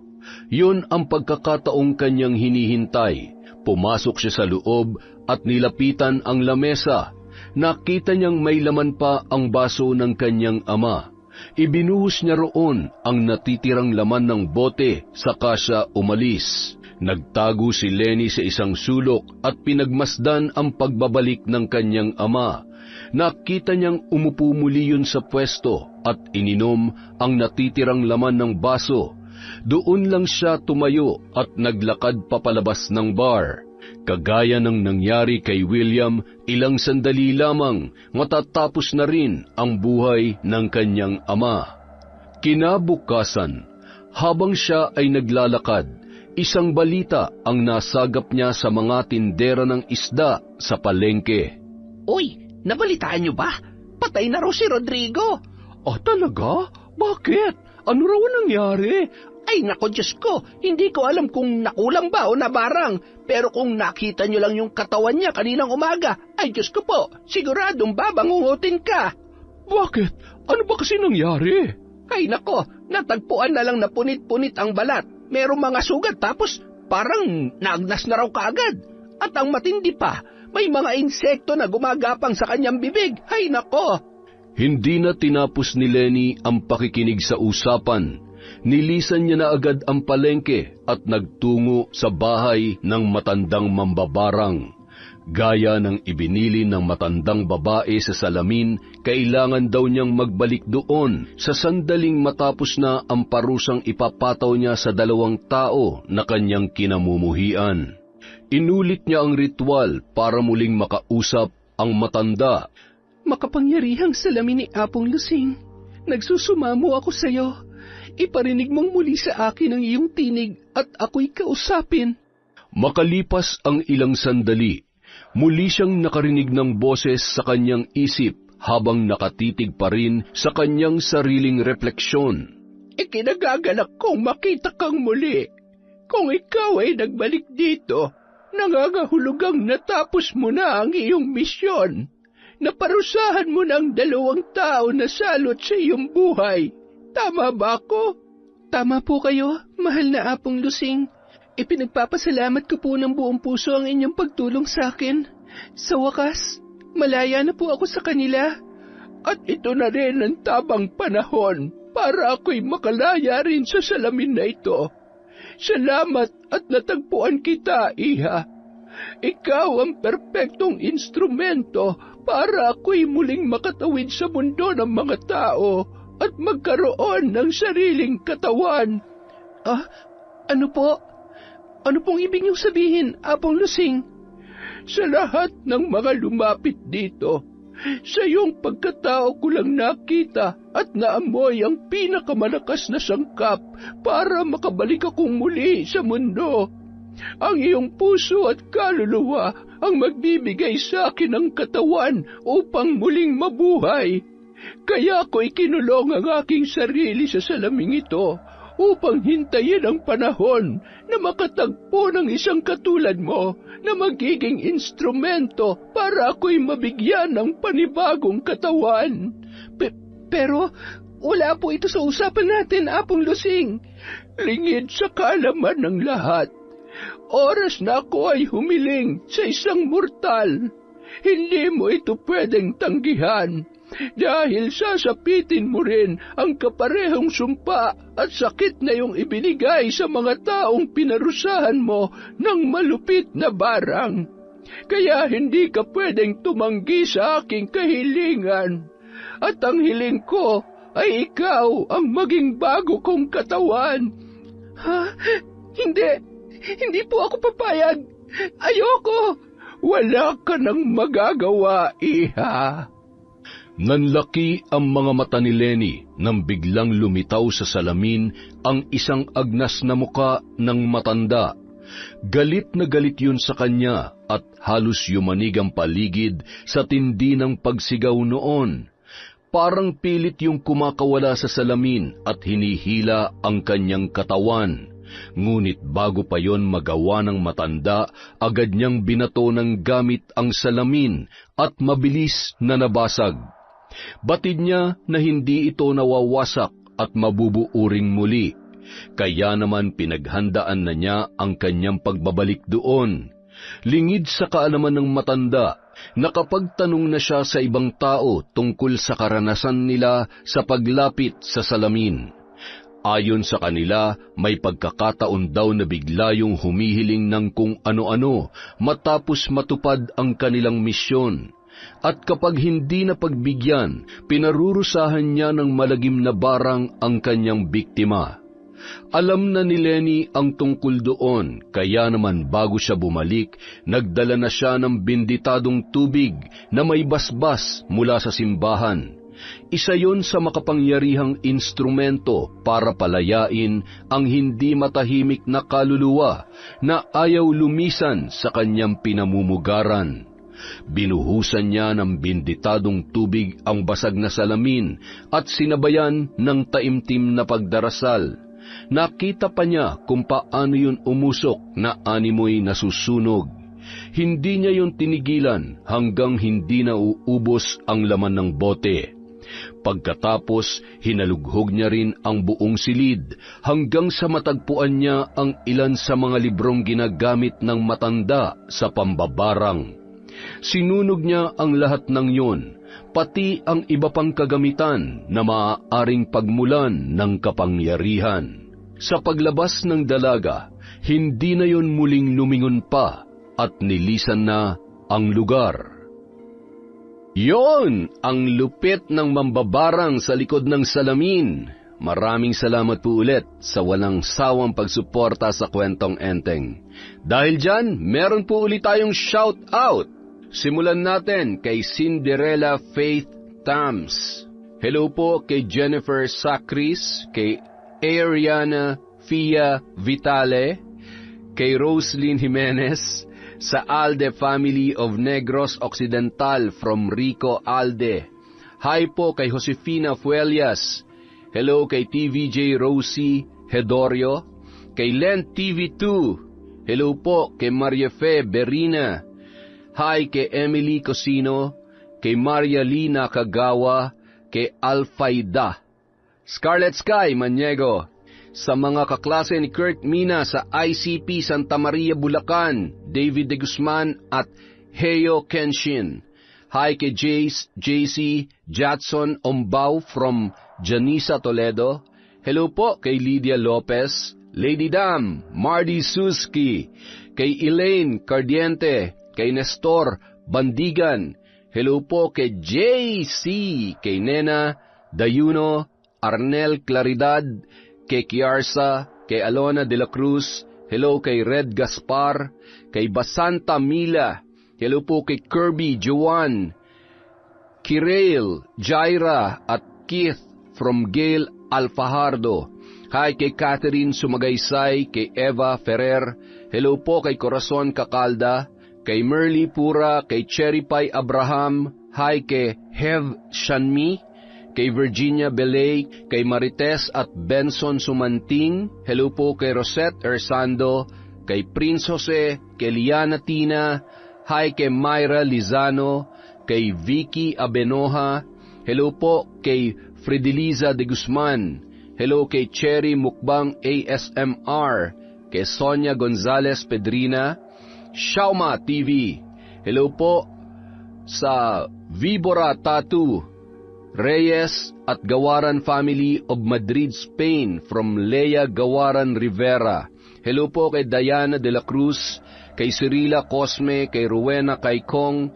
Hello kay Rosalie Estose, sa Barlita Family from Analu Barlita. Diaries Yuki, Salome Rubilyar from Pulpogan Consolacion, Cebu. Hello po kay Lay Alexa, kay Angela Banco, sa kay GPTG. Hello po kay Casey Burgos, kay Milrose Galvez, Rodel Panagiton, kay Bonnie Umadlaw from Teresa Perez, kay Rose Ann Rama, Sara Pandal, Elizabeth Maramot, Antoinette Ordanza, Sang O, Kurt Johan, Rosana Dolito, kay Isabel Vidal, kay Jima Pendon. Hello po kay Ray Vlau, kay Mary Grace Ferrer, kay Juvilin Camacho.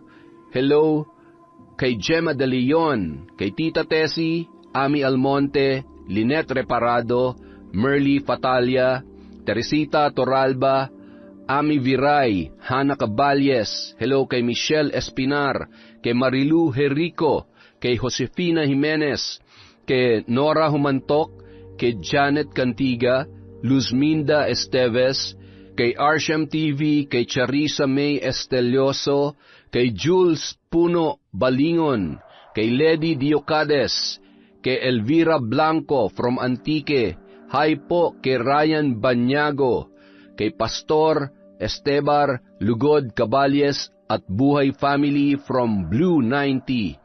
Hello po kay Mila Oraya, kay Cerilo at Marjorie Ruelan from Emily Paran, kay Susie Kiaman, kay Carlos Lasala at kay Jeffrey Keliste. Maraming salamat po mula sa Kwentong Enteng.